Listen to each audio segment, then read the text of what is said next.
Welcome, guys. Really glad to have on the crypto sniper today, but I think this one needs to go everywhere. Joshua Scigala. Joshua is a man of both hemispheres. He feels a bit like me, currently in the southern hemisphere, but a man who sometimes works out of Berlin. But more importantly, he's done some really awesome innovations in the crypto space that I feel you really need to hear about. But I'm gonna allow him. I'm not going to steal any of his thunder and just go straight ahead into welcoming Joshua to the program. How are you doing, Josh? Hey, lovely to be here, Francis. Thank you very much. Great to have you on. Tell us your story a little bit, because you're a bit of an OG in terms of crypto. You know, I was 2016. That's far from being early. I think you were right up there at 10 or maybe 11. Where did it all start, and how did you get to making and to doing the innovations you do? By the way, I also omitted to say co-founder of Voltoro and, of course, the standard.io as per his cap at the moment. So credit for all that, and start at the beginning, will you? Yeah, thanks. Well, I was lucky enough to be, trying to figure out or find the solution that Satoshi came up with before Satoshi was doing his thing, and because I owned a swap site where people could swap clothes instead of buying and selling, and I realized that was a really terrible way of doing anything. So I was actually looking for a way to have a money or a credit in the system, but I didn't want to have a central bank. I didn't want to become the central bank. And I found what the cypherpunks were doing in the mailing list, and I thought it was an unsolvable problem that they were working to solve, which was the double spend problem, which means like an MP3. I send you an MP3. Well, you don't know have I sent someone else that or not, and this was why we couldn't have digital money. And so, but I did, just keep on an eye on the space a little bit. And in 2010, Satoshi's white paper crossed my table, and I fell in love, and basically been going down that rabbit hole ever since. Lost a bunch of money in the very first Bitcoin exchange that was around and collapsed, Mt. Gox, and now. That inspired me to build a transparency protocol, and from that we built voltoro.com to trade between Bitcoin and physical gold, and that was in 2015 we launched that, and it's been an Tell us a little bit. Before I let you depart, there, voltoro.com, it mentions gold and Bitcoin, two very, very emotive and two very key anti-fiat products, as we both consider them. What function does it serve? How does it work? Because it was a building block in terms of what you're now doing. Yeah, back in 2015 and 14, anyone that touched Bitcoin, and then they withdrew some of those funds back to a bank account, their banks would usually shut their accounts down without any explanation. And so and I didn't like the fact that I got into Bitcoin to get away from fiat. Why are we going back to fiat? Why are we pricing everything in fiat? So I wanted to build an exchange where there was an order book between physical allocated gold sitting in a high security vaulting facility, fully audited by BDO, fully insured.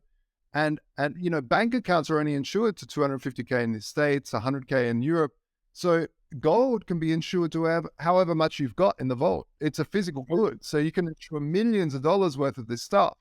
It's almost impossible to steal, because it's so heavy, and even if someone thieves it, you've got insurance. So it seemed like the perfect thing to do, and to build that pair. So we built a trading platform that had that pair. Plus, we built then the transparency protocol, which I was trying to get people to do, and we've seen it now with FTX as well, where the creditors' funds can be, I don't know, rehypothecated like crazy on all of these exchanges. And so we built a mechanism called the Glassbox protocol. Back then, no one wanted to actually use it. And we know why, because, hey, there's shady stuff going on in these centralized exchanges. And so, we ended up building Voltoro. It's still going strong. It's a great way to hedge the Bitcoin volatility by buying some physical gold, and you can sell the physical gold back to Bitcoin. That was the beautiful trade, and you could go pick up the gold if you wanted to, or get it delivered in certain countries. But mainly it wasn't there. We didn't build the thing to pick up the physical. It was so you can cuddle it. It was mainly to hedge it. And, if all the shit hits the fan, you can go pick it up. But really, it was about having a good hedge that didn't include fiat. In the meantime, Tether came along and all these other ways of doing that. But I still think physical allocated gold that's fully insured and audited is a beautiful way to take profits. I love that. Can I make a few comments on what you've just done? I really like your thought process. You realize the whole game is getting away from fiat, so let's tether this somewhere else, because I'm sick of Tether and USDT, the FUD on, BUSD, USDT, all of this nonsense. We never escaped all the frailties of the banking system, on-ramps, off-ramps, fiats, which the whole idea of crypto was. Why are we still tying it to this boss thing? Because people have expenses that they pay in that, but it's much better that it got tied to gold ounces, and I love that you did that. I also like how you recognize that counterparty risk, which involves banks, is so underinsured. And I will even say the FDIC, which you have in America and all the different nations, major economic areas, the UK, Europe, etc., they're going to renege when they are needed most. It's the classic story of bankers. They sell you a brolly when it's hot and warm, and when it's raining, there's none around. And there's no doubt that it would only be any use for these insurances, even at the very low levels that they are at, in the event of a single event bank going down. It doesn't insure against the entire system collapse. It's too big, it's too large, and it can't do it. So you've actually got very low insurance, which is unreliable for the key event that you most need to prepare for, which is all fall down, which is in essence what we're being prepared for. So it's this notion of tick box insurance, yes. Meanwhile, hang on, drill into the detail. That box not worth the paper it's written on. So well done for that thought process. You're showing yourself to be a proper sniper. And then where was the vaulting? And because the next thing comes, well, is the gold secure? Where's it held? How do you, how did you do that? Yeah, so we partnered with Europe's second largest gold retailer called Pro Aurum. They have vaulting facilities in Zurich, in Switzerland, and they're really top tier vaulting facilities. So the only other vaulting facility that has the same security rating as their facility is the ECB, the European Central Bank. So it's an amazing facility. It's right by the airport, so it's also got a duty-free status in terms of silver, because silver does attract GST, or VAT. So it's a great system. If someone's in Zurich, they can go pick it up. They just need to let us know, and we can organize it, because you need to tell the insurance company that someone's going to open the vault, and then they go there with guards and they let. Yeah. So there's a whole experience on this vaulting side, if I can jump in, because we offer a vaulting service for our guys. And the people that have done the security, they've got a zombie apocalypse plan. They're in a free trade zone as well. And similarly, they actually have insurance that is every day updating in its total insured value based on the gold price as well. So you actually have this very dynamic insurance policy that continues to increase in the event of gold appreciation, which is something you need to think about, because it's not something that's fixed. So it sounds like you did a really pucker job on that. That's awesome. Sorry, I wanted to drill a bit down. So tell us, where did it take you to? Yeah, so we were a Bitcoin only business since 2015. We paid our employees, we had freelancers. And in 2020, I started realizing that more and more freelancers were invoicing us in Tether. I was like, why do you want this stuff? I don't understand why you want Tether, just, Ethereum or Bitcoin or something like that. And what they said was basically their accountant's going to murder them if they put another invoice in with Bitcoin, because they have to calculate all the differences and the volatility. And, you still got the great trustlessness, but mainly the borderless, fairly instant transfer of crypto. Can I comment again on that? Sorry, I'm jumping in a lot, but this is more a chat than an interview, I suppose. We experienced exactly that, because we have services with people paying in crypto, and I got in non-stop trouble. Whenever you have to account, as you say, it's a moving target. It was X amount then, but then you're in a bear market. What they ended up paying you is substantially less. Do you put the dollar value when it was first, the sale was made? Do you take the current valuation? It causes absolutely bedlam with accounting systems, crypto. And the problem is too many accounting systems are still fiat based. So when you remove fiat, you almost have to have it out of everything in terms of accounting. But how are you going to get an accountant that will do you a Bitcoin set of books or an Ethereum or a gold ounce set of books? And that's the great challenge right now.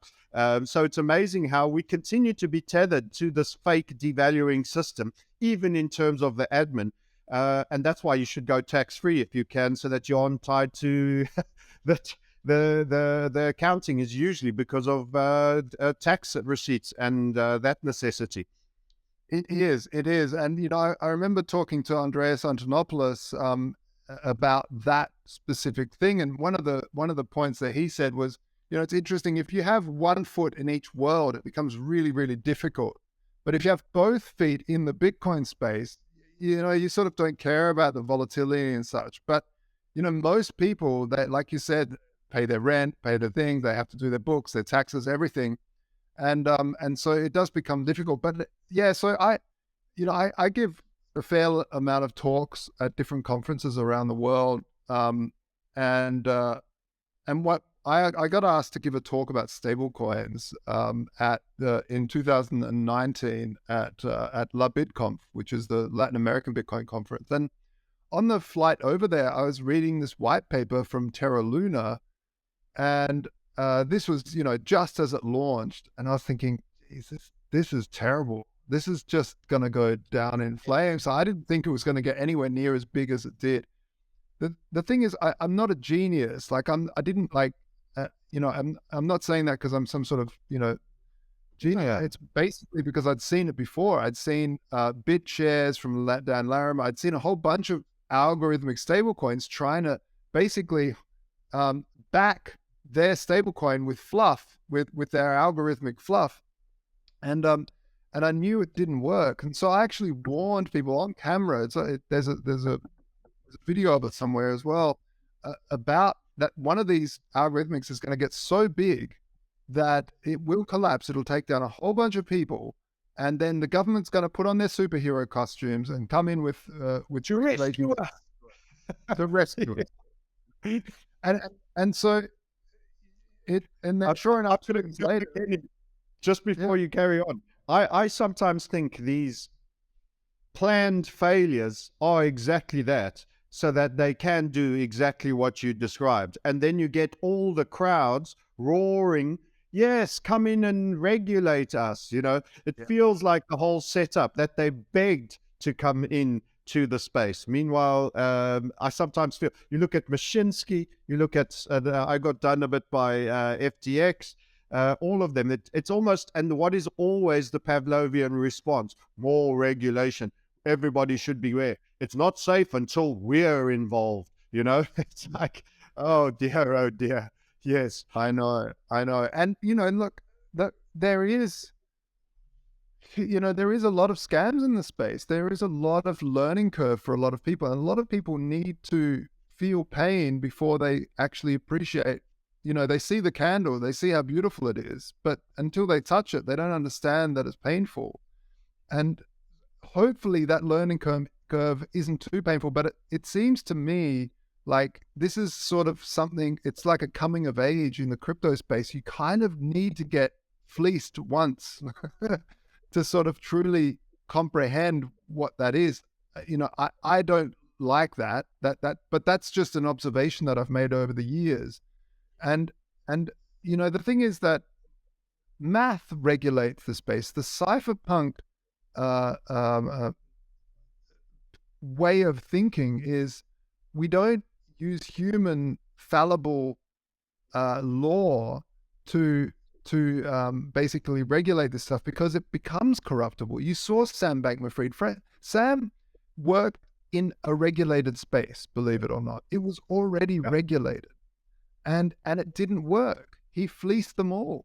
Bernie Madoff, he fleeced everybody. He was so famous at the time that he was actually going to be the next SEC chairman. Regulated. Like that's how much people revered the guy. the thing is, you build law, you build regulation in as mathematics. 2 plus 2 will always equal 4. It doesn't matter how many. That's the regulation. It doesn't matter. You cannot hold a gun to that and say, make it 5 or be nice to it or give it some money to sort of change its value. It's 4. 2 plus 2 is 4. So, really for me, I then went back and thought, right, I'm going to build the ultimate decentralized, over-collateralized stablecoin protocol that isn't like Tether. And we can talk about the different stablecoin types if you want. But the most important thing is if we go with these CBDCs or with these Tethers, we're going full circle, and we're going full circle into a very, very dark future. It's a very dangerous future. And it everything that if we stand up and we give thanks to all the forefathers that died in wars, and we take off our hat and pledge allegiance to the flag, then you're doing it out of nothing if you let these CBDCs through, because our forefathers, our grandparents died for the freedoms that we enjoy. And for us just to let it go because, hey, we've got real-time settlement is ridiculous. So we need to really, really take a step back and demand that we slow down with these CBDCs and just look at what we can do in the crypto space better.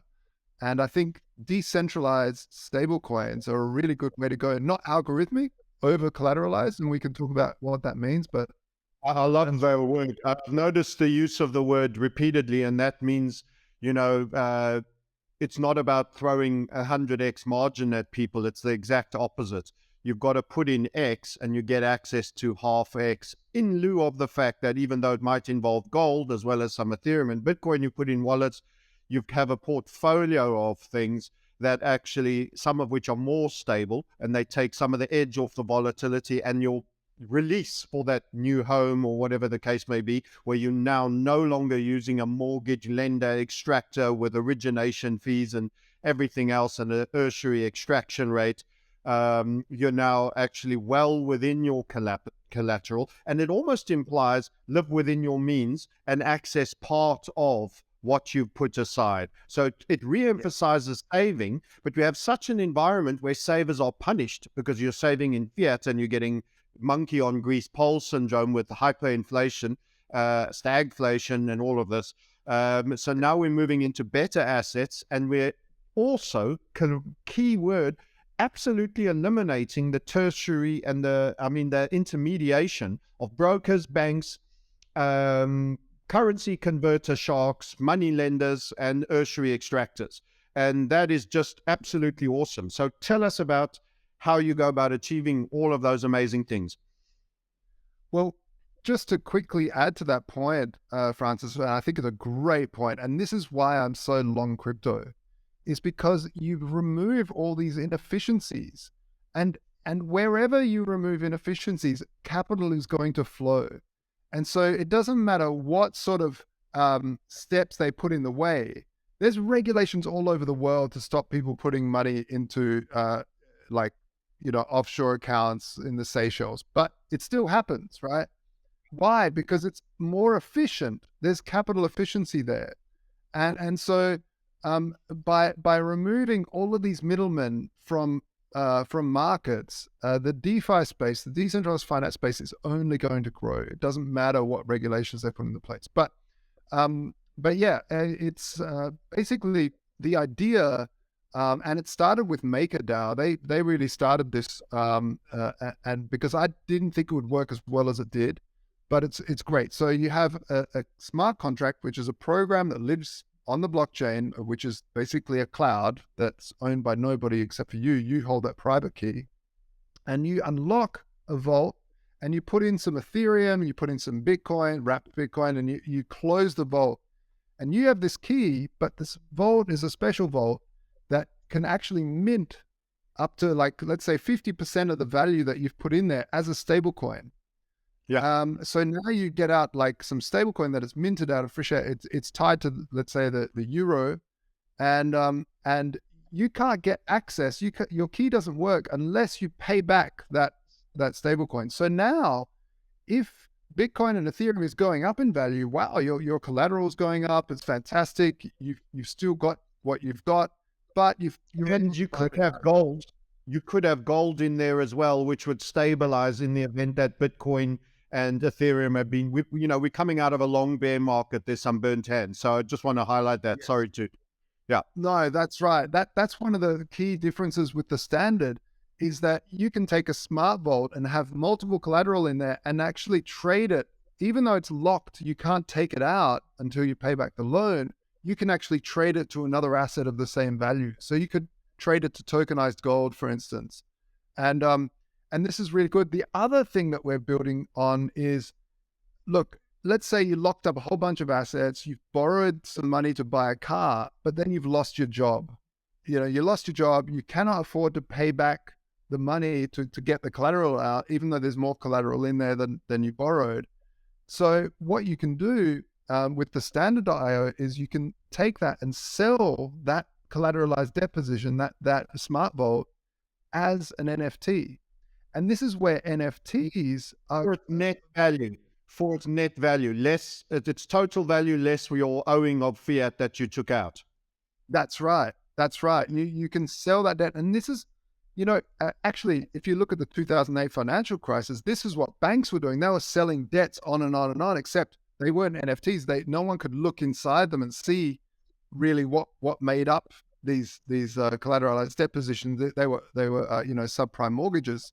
But what's beautiful about this is I've lost my job. I've got more. I want to get at least some of the money back. So whoever owns the NFT to that smart vault can unlock it and pay off the debt and withdraw the collateral. So it allows for a secondary market of these debt.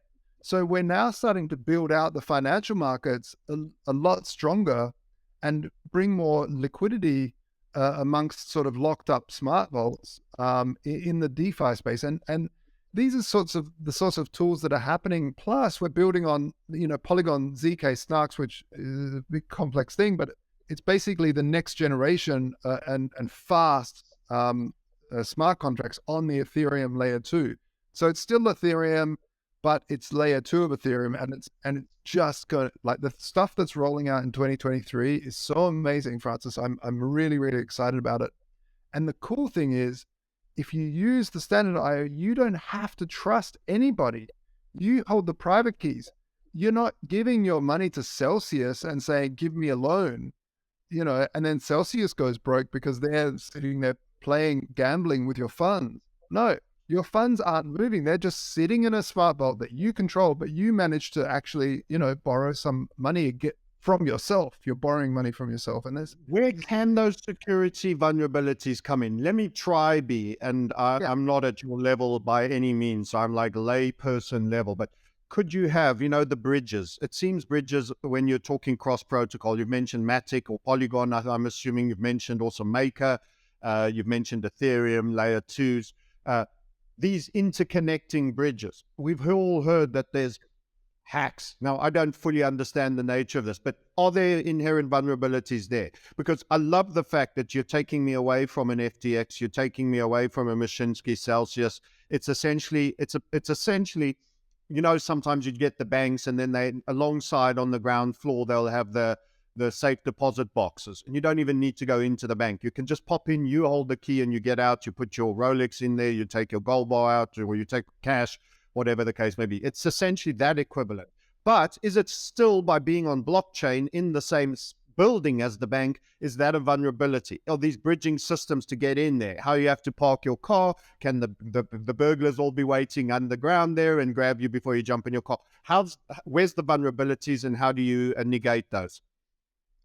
These are wonderful questions, and I wish that more people would ask them, because in my belief, there is no such thing as trustlessness. Yeah. Even if you use pure Bitcoin, where the attack vectors, the attack surface is a lot smaller, even there, you have to trust the wallet that you're using, that it hasn't got a vulnerability. You have to trust something. You have to trust Trezor even a little bit. Trezor and Nano S, the other crowd. I mean, I get spam all the time. You just get caught up buying that. They all seem to get the email list ripped. Everybody is marketing to it, and they're trying to scam on it. There's so many, even on the cold wallet situation, you have to be so alert and so careful in this crypto space. And this is also a bit of a flaw for long-term adoption. Imagine pure clueless granny that's been shown how to do this and pooples along on internet. I mean, it's lambs to the slaughter scenario. So as you say, there's always points of failure in some degree, but you just have to understand them. So tell us how you best negate against those. You know, I think we're coming up, and this is a whole different podcast in itself, I think, and it's an important discussion and conversation, is security coming into now that we have AI that is so phenomenal, that it's absolutely blowing people's minds. And these are like very seasoned technocrats. It's blowing their minds. So the fact that you can clone anybody's voice for about, I don't know, like 30 seconds of their voice, you can clone their face, you can do anything. Granny is going to get lots of phone calls with their grandson talking to them, asking for that their wallet dropped in the toilet and they need, or they're stuck in Taiwan or whatever. Like, the scams are going to skyrocket. So I think there's a huge conversation that needs to happen about security protocols. And I said to a friend the other day, I'm absolutely short the whole metaverse thing I'm long gaming as a general concept, games, but the whole metaverse idea of everyone spending time in the metaverse, totally short. Why? Because of all these bots and scams and AI that are going to fraud. You won't know what's what in that world. So where I'm long is physical park meetings and meetups and stuff, because there I meet you, I know I'm talking to you, I know I'm getting a sales pitch from you. I also realize that someone's an expert and they're not just chat GPTing something and you don't really know if someone has legitimate insight anymore. So that's the problem with the digital world. We're almost being forced to be more physical. I was just talking, Mark Andreessen was posting how PDF books and Kindle versions of books have all been wokeized. In other words, various things that were fattest or transphobic or anything like that have now been new updated versions, and you have no say over this. In other words, you're getting a Mandela effect in your reading material, your digital reading material. And I'm going, digital money, digital books, no good. Physical money, physical books. Then that's the problem we're having, because we've got this Bolshevik communism, this perversion, inversion, and that everything comes down. Cloud just means a status entity server instead of your own. And that's scary, because things have a habit of shape-shifting a little bit in that space. Francis, that just blew my mind. Yeah, a Mandela effect within books. Wow. Yeah. So yeah, I mean, that's, it is really one of these things and I remember reading an article about how just before television, the normal thing was you go down to the park and you would have a speaker's corner. Someone would be, some lunatic would be ranting and raving, and you have discussions and talk about stuff. And then when television came in, those park meetups disappeared because everyone was being forced the opinion from a centralized authority. And then you basically had this nice control of narrative. And I think this will change now again, because people are going to end up in the parks again. I think we need a bit more of that. Absolutely. I mean, in London, it's famous for having speakers corner in it, and I think it's unfortunately died along with everything else. People have submitted to programming. There's a reason why they call it that. Anyway, back to how you take away a lot, if not all, of the vulnerabilities in terms of this. So here I am. I've actually would like to add some more physical property to my portfolio. I think there's going to be a property crash. I know which areas I want to buy. I'm knees and balls deep in gold and silver. And I've got a bit of Bitcoin and Ethereum kicking around. What do I do? How do I go? And how will standard.io serve me? Where's the starting point? Well, the starting point is basically we're about a month out from releasing the MVP. You can go there now and buy the first S-Euro under €1, because it's sort of helping us collateralize the stuff. So you buy the S-Euro under €1, and that allows us to have Ethereum plus everyone's expecting the euro to hit one to one, so it's a nice way of over collateralizing first of all straight away, and then they can put that into a bond. And there's some other things that you can do, but for the simple explanation is that in a month's time we'll be launching on Polygon. Yes, the good thing with this, the ZK EVM, so this removes this whole bridging idea a little bit, because Quick explanation of ZK for the layman. What is it and what does it do? What's its app? yeah, so there's two ways of scaling Ethereum basically. If you imagine going to a bar and you pay the barman for every single drink, there's a transaction every time you have a beer. Now, there's a difference if you maybe just open a bar tab for the night, right?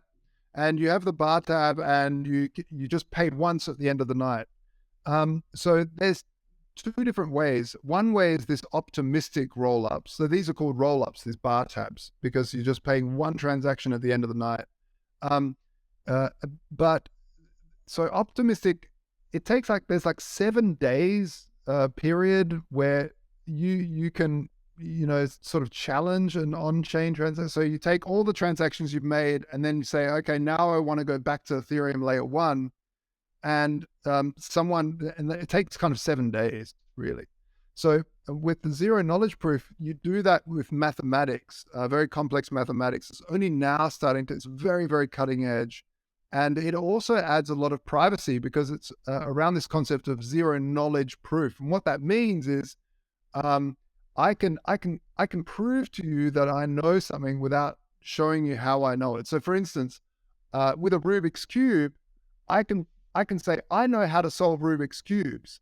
And you go, oh, you do not. And I'm like, I do. And I go, I won't show you me solving it, but I'll solve it and then show you the solution. You go, oh, yeah, you did it. So there, now you have proof that I know how to solve a Rubik's Cube. So this is the layman's way of doing it. But anyway, we use this sort of mathematics. Right. Yeah, we use this sort of mathematics to go between this two. And the good thing with ZK is you can have smart contracts that talk to layer 2 smart contracts. So now we can actually communicate between the two. So bridging becomes a lot easier because you don't actually need a bridge eventually. It's a really clever system. Plus the ZK EVM doesn't have the whole Matic token. It uses ETH as the base. So there's a whole lot of really, really interesting stuff. It's great mathematics. It's a huge, big step forward in terms of computer science and in this decentralized money space. But basically jump onto the Standard.io, join the Discord, and have a chat with us. We're a great community there. We've got a weird little metaverse of a cypherpunk sort of cowboy stuff. We give each other, using Midjourney, we give each other all these avatars on there. It's just a fun community, but at the end of the day, we're building something very serious. We don't have a coin with a dog on it or anything like that. It's a serious infrastructure project, but it's a fun community, and I'm excited. I'm really, really excited to launch after 2 So will there be sites or places? I mean, how do you know that that's 4.9 silver, for example, or if I brought the same in XAU? Who's going to on-ramp that into a vault where it is deemed clean? Because one of the points of failure, there's obviously, you've seen the gold bars with tungsten, with gold wrap, et cetera, et cetera. So the onboarding of any physical asset also needs a gateway person. I mean, I can have a gun and I can point to it and it can say platinum, palladium, gold, silver, X amount, 999. But not everybody. That costs, in some places, I think as much as 75,000 euros just to have this full-on metal breakdown and thing. How do you get physical, valuable assets? And then where will they be retained? Because, I mean, I'm global. I'm in different parts of the world. I'm vaulting in different parts of the world on that front. You do too. Where do we gatekeep so nothing dodgy gets into the system? Because that's how the gamer, the scammer, that's how they come into the game. That's right. So the good thing is that, we talk about scams in the crypto industry, But the gold industry's had 5,000 years of scams. So we kind of know the scams that get played out in the gold industry, which is great. And we have very, very common and well-structured systems in place to basically negate those. So what we're doing, we're starting off with Voltoro, which uses, like I said, one of the best vaulting facilities and gold, silver retailers in Europe, Pro Aurum, very serious outfit, fully insured and fully audited. And we're going to tokenize some gold on there. Now, this is the MVP. This is the minimal viable product.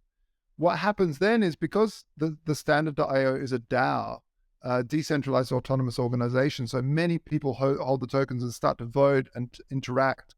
What we do is vaulting facilities will come to us and say, okay, our clients want to start leveraging the gold that they've got in the vault.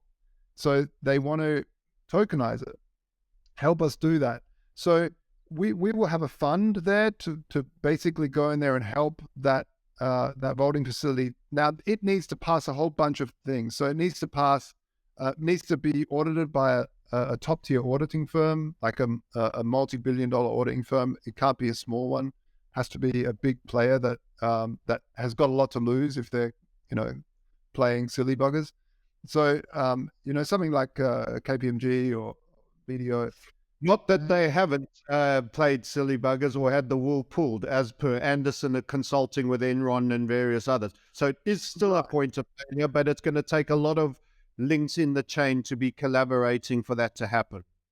Exactly. And really, one of the key things here is we want to have a pool of funds that's ready to release using smart contracts that will basically release the funds to anybody that can prove malice or that someone isn't doing something. So someone can say, okay, well, I'm going to go pick up some gold and test it from this. And if I can prove there's tungsten in there and bust them, then that smart contract releases the funds to us. So we want to start building incentives in there to try to find bad actors as well. So this is all part of it as well. But yeah, the main thing is to look, I've been to many gold industry conferences, and one thing that I get told is everyone in that industry is bored. They're happy because they're building. They feel safe. They've got gold, but they want to leverage. It's just sort of, gold. It sits there, it gathers dust, and it holds value. Great, but hey, I want to also buy a car, and I don't want to sell my gold. But can I leverage it? No, I can't. Yeah. So imagine being able to tokenize it and leverage it in the way that the standard does, and these are really interesting things for vaulting facilities to do to sort of up their game and come to the table. People like Peter.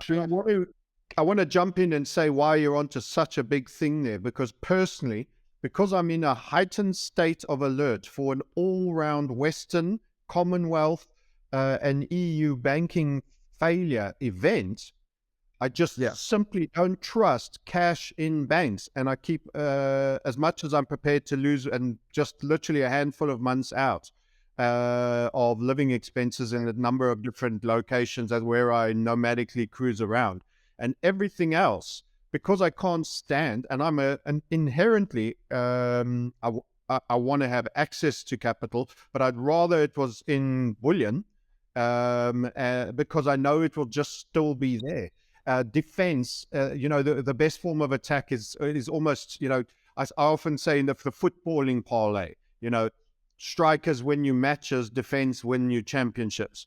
And it's very uncommon that you get a team that comes top in the league that doesn't have a rock solid defense. And sometimes when Arsenal was top of the league, this is British football for you, but a small analogy, people used to say boring Arsenal 1-0 to the Arsenal, and they would win leagues on 1-0 victories.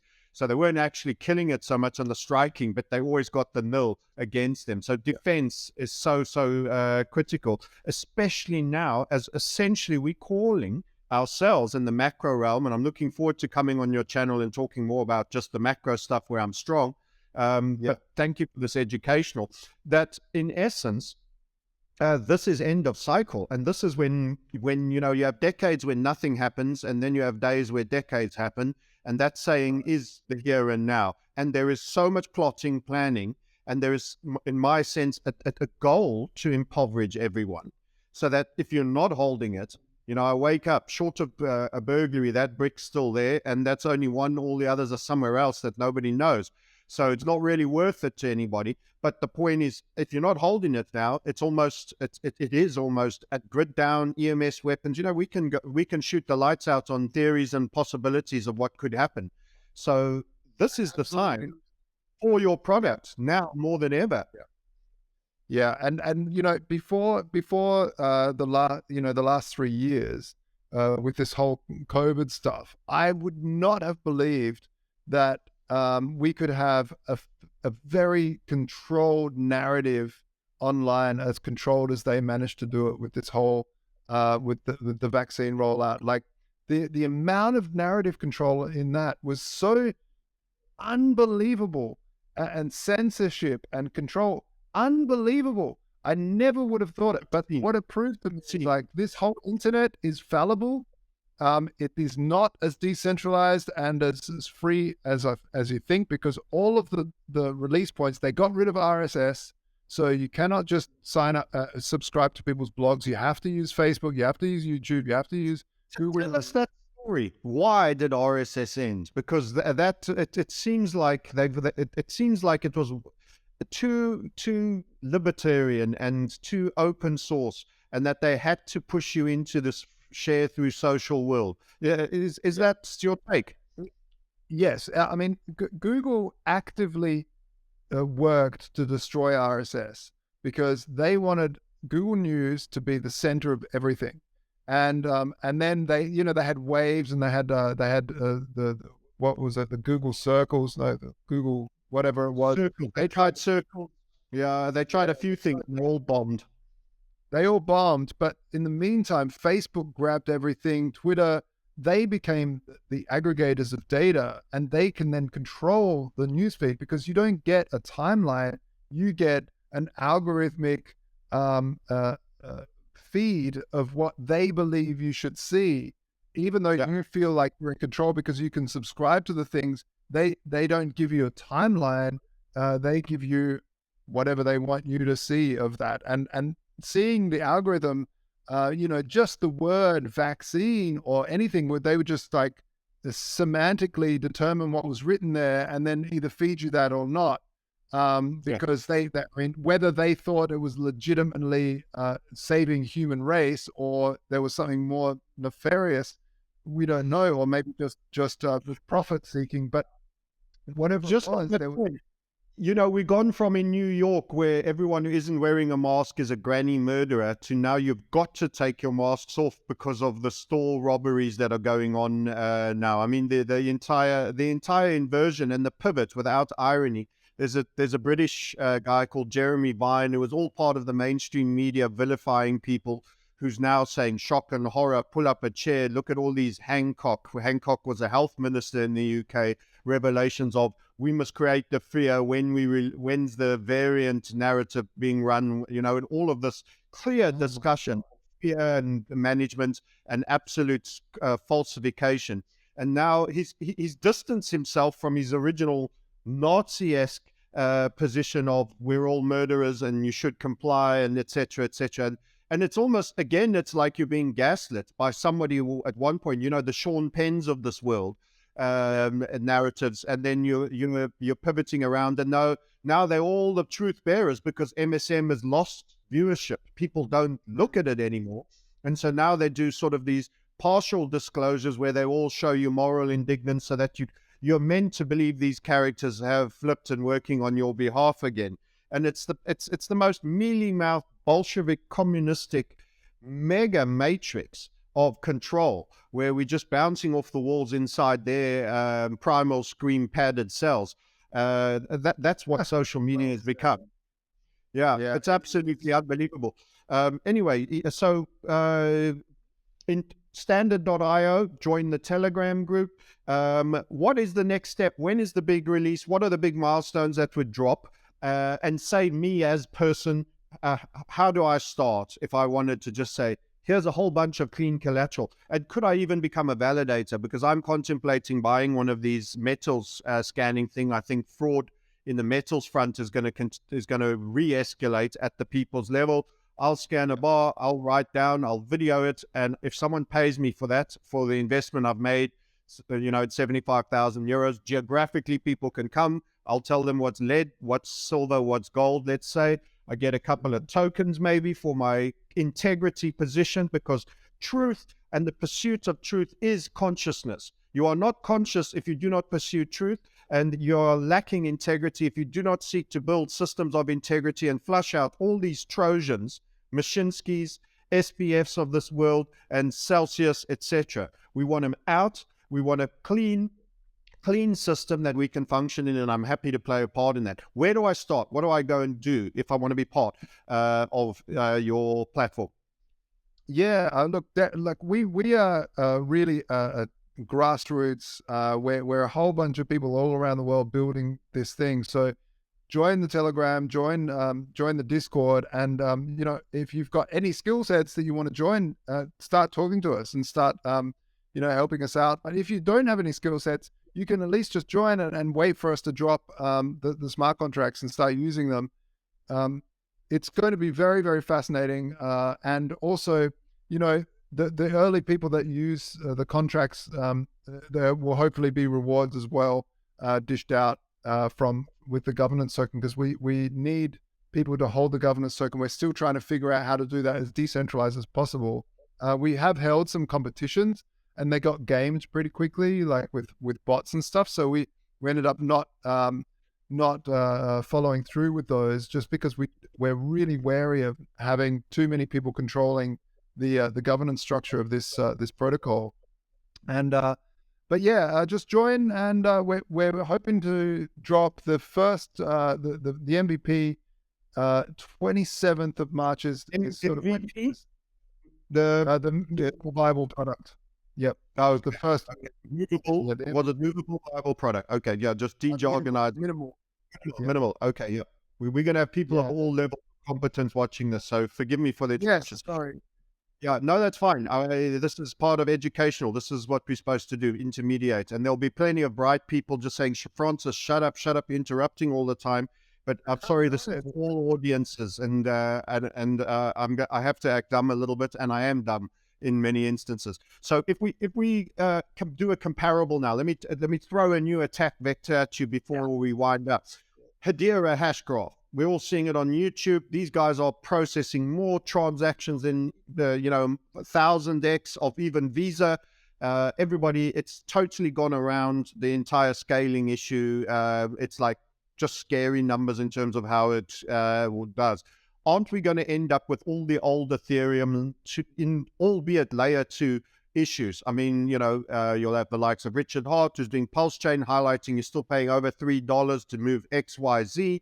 You're playing on Ethereum version 2 at the moment. How do all this scalability, cost, all of these usual things do? Why not? I know Hedera is centralized, by the way, and it's a group of people, but why not these other options? And where do you differentiate between the properties that are being spoken about in these two protocols? Yeah, so the thing is, there's major choices to be made which chain we're going to go on. And one of them is obviously, which one's decentralized as much as possible. But the main one as well is, where is all the liquidity? Because if you don't go where the liquidity is, your protocol is going to fail. So you can go in one place and then move later. That's okay. But you need to launch where there is already other DeFi products, other things, other people doing stuff. Now, in terms of like layer ones and some of these that say we can do it for like cents on the dollar, I tell you why this is not true. I was a 3D animator for a very long time, and I've told this at some other places. But in the early days of 3D animation, it would take about 10 minutes per frame to render something which was pretty basic. It was a bunch of polygons, and you'd have this big fridge of a computer silicon graphics computer, and it would take 10 minutes. As computing power got more and more, they just wanted more stuff. Now we want real like oceans and sweat and subsurface scattering and full-on ray tracing and light. And every time you got more computing power, humanity just wanted more. So then you want full hair and fur. And so what happens is if you have a certain block size and you say, okay, well, now we allow everything. And all that happens is that more and more stuff gets put on chain, more and more just stuff gets dumped into your chain, and eventually you're going to fill that up. So, and the other thing that happens right now, when I write a smart contract into Ethereum, I have to look at every single line and optimize that line. Do I really need that line? Because every line of code is more expense when computing that code. So you have to very, very carefully hone down. Now, the smaller the code is, the less the attack surface is of any smart contract. So we talked about trust before. If you have a system where you can throw in a big fat JavaScript of just written awful code, you think about how big that attack surface is. There'll be hacks everywhere. This is what price forces that sort of stuff down, because you need to really look at your code and understand it. So this is where layer 2s are very, very important from layer 1, because layer 1 should be a very a small attack surface. It should be expensive because it's doing a very important job. And layer 2 is like a Polygon, or this is what's happening also with Polkadot and the sharding and all this sort of thing, is that they're going to layer 2 to do the computational, and then even layer 3 to do the application. So I think in the future, it's and first of all, I think it's disingenuous for any sort of person selling a technical thing on the internet to say that, oh, look, our base layer does billions of transactions for like less than a cent. You say, well, does it though? And if it does, then how do you deal with these awful smart contracts that people will just throw in there? And it's generally only cheap right now because no one's using it. But I'm a big fan of going with the originals. I like Ethereum. Yes, it's had its moments of full-on expense, but there is a lot of people working on these problems. And I'm not saying Hedora Hashgraph isn't good. It's very good technology, and I hope all the best. Just right now, we're focused on the zero-knowledge proof scaling on Ethereum. Yeah, as you say, I mean, if you're a new car dealer, you go to the street where all the car dealers are, because you actually do more business being around the competition rather than being isolated somewhere else. And that makes absolute sense. Excellent. So this has been really enjoyable. I'd love to actually do it again and find out more. I want to thank you for your time, Joshua. It's been fabulous. So do you want to just run over those key points for how people can become part of the Telegram group, see some of the key stuff that you've done, and give us those milestones again? I think there's a MVP, was it, to be released, which is minimum value product coming out, those dates and timelines again for everybody. Yeah, so we'll be, if you just jump on the standard.io, and there's a couple of links to the Telegram there and to the Discord. And we will basically be updating you there. But the zero knowledge proof stuff's happening. It's being launched on mainnet on the 27th of March, and we'll be releasing on that. So that's the infrastructure being released by Polygon, and we'll be releasing about a month after that releases. So about the 27th of April is when we'll be launching the minimal viable product of the standard.io. And yeah, it's just super exciting. I think I'm really, really excited for the future. It's a scary future, as we've seen with everything that's coming out in terms of AI and everything like that. But I think it's also a very optimistic future in terms of freedom of money, having an actual money that is backed by rare assets, backed by gold. We don't need to beg government for a gold standard. We can just create our own and have it decentralized. And just, Buckminster Fuller said, why fight the existing power structure? Just build something better and let the old just be obsolete. I love that, and that's your strap line, by the way. Build your own gold standard. It's got to be. I love it, especially for me. And a couple of before sign-off points. I love that you have avoided the natural antagonism. I think Peter Schiff has almost been is controlled in a sense, is that he has to be this inherent antagonist between gold and the crypto space, and this recognition of having one lower volatility anchoring asset combined with this is portfolio theory. You know, it's not rocket science. You can have all your chips in one bag. And I remember listening to Moonboy saying, I'm 99% crypto. Well, they were young and stupid, and they went up a few 100%, and they went down 95%. And after you've done that a few times, you actually go, you know, stability, it's not such a shit thing to have in your life after all. How about I have some anchoring things? I speak with John DeMartini and many things on how emotionality. And he says generally, if you're worth $1 million, you can lose 10%, the average person, and you'll not hang yourself. And you can go up 10% and not lose your head and want to go to the Porsche dealer and everything else. He says the minute it starts going beyond that, you get challenges to your value system as to coping. And you either get giddy and spendthrift, or you get morbid if it's to the downside. So the value of actually having some anchoring assets that are occasionally inverse correlated as well does give you some hedging. And if we could have more crypto people holding a bit of metals, there would be less broken hands that would never return at the bottom of bear markets. And if we could have more stalwart metals only folk actually recognizing there's technologies where you still need some element of digitization and you can access your bullion without it just sitting under your bed and rotting, they would both benefit from the system.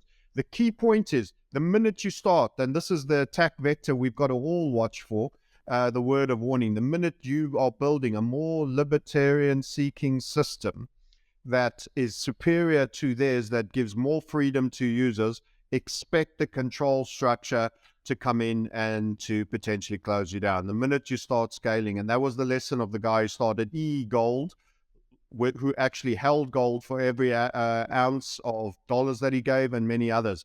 So unfortunately, there's some dark forces, but that's a reset topic for another day. Thank you so much, Joshua, for coming on. People go to thestandard.io. Any final words before you sign off? No, I think that's a very good point. And yeah, it is a fake dichotomy of gold versus Bitcoin. I've always hated that, which one's better. Look, gold is not the enemy of Bitcoin. Bitcoin is not the enemy of gold bugs. Fiat is the common enemy of both of them. Rehypothecation and fractional reserve banking is the enemy. And you know, I'm seeing it with my elderly parents now suffering with this inflation that we've been talking about for so long. They're sitting there on their pensions, which is just withering away. And, you know, really, they're lucky because they listened to me about the gold, and they put some of it in gold. And so it's actually been good. But yeah, I mean, it's time now to combine the strengths of Bitcoin, crypto, and gold and silver. Amazing. Great. Absolute pleasure for having you. Great point to sign off on. And thank you to all of you for watching. Go and watch, go visit the site, join the Telegram group. Also, remember, you can book a call on the link below to chat to us about wealth building, bringing intelligent, smart people such as Josh onto the program to take you forward in the reset world. Till next time. Bye.